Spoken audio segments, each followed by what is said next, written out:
দাও যত্নে রত্ন মেলে এই খসি উঠাইয়া গুছিয়ে গেছে দাও।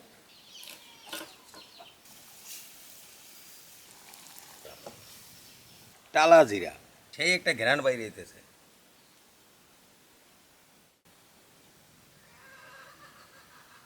বৌমা এই ওই বাজার গেলে রুই মাছ নিয়েছি একটা। রুই মাছটা যে আছে রুই মাছটা কি দিয়ে রান্না কইতে পারো? ওই যে গতবার এই সুন্দর দিনে ওই যে সিম হয়েছিল, এই সিমের যে আড়ি রাখছিলাম শুকাইয়া, হ্যাঁ এই আড়ি আছে না তোমার দিই তো দিলাম, এই আড়ি দিকে লইও দিই। দেখো যত্নে রত্ন মেলে। এই সিমের বিচি এখনকার তো আর পাওয়া যায় না, তুমি আবার আরো কয়দিন পর। দর্শক এইভাবে যদি সিমের বিচি শুকাইয়া রাখিয়া দেন তাহলে এই অদিনেও আমরা খাইতাম না। এখন একটা অদিনে সিম পেইবেন কিন্তু বিচি পেইবেন না। এই মাছ দিয়ে এই সিমের বিচি রানমু। বৌমা তুমি একটু এইটা একটু কুটে এটা দাও।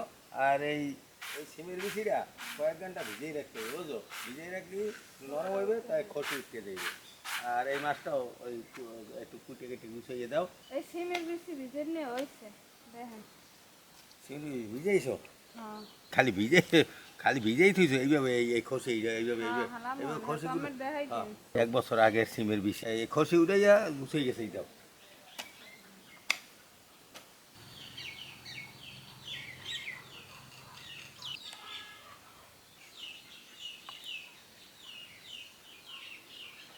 এদিকে আমার মেয়ে যে সিমের বিচি পরিষ্কার করতে আছে, ছলাটা ফালাই দিতে আছে।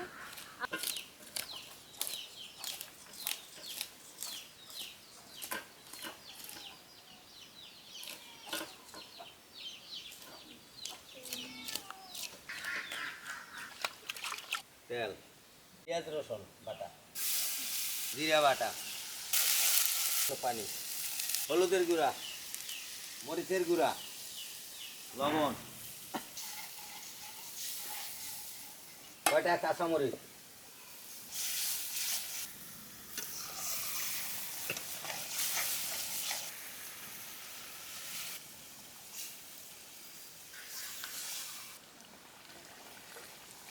মাছটা কষানো শেষ হয়েছে, মাছটা এখন উঠাইয়া তারপরে আমি সিমের বিচিগুলা কষাই নেব।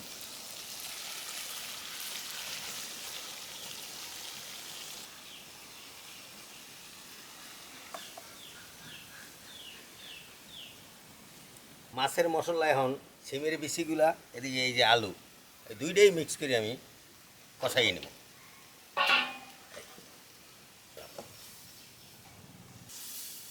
সিমের বিচি দিয়া রুই মাছ খাইছো কোনো সময়? দেখো আজকে আমি রাঁধতে আছি, কত মজা হয়। সিমের বিচি আলু সেদ্ধ হয়ে গেছে,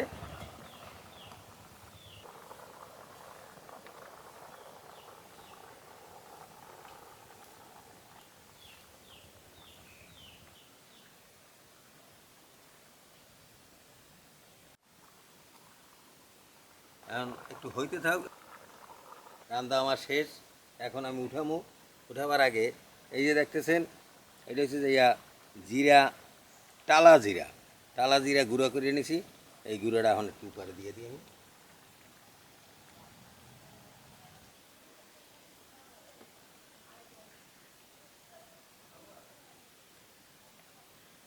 সেই একটা ঘ্রাণ বাইরে যেতেছে।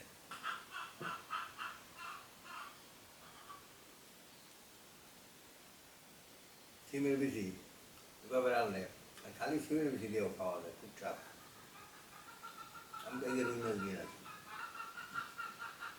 ভালো থাকেন, সুস্থ থাকেন। আমি সিমের বিচি রুই মাছ দিয়া খাইতেছি। আগামী দিন নতুন ভিডিওতে আপনাদের সাথে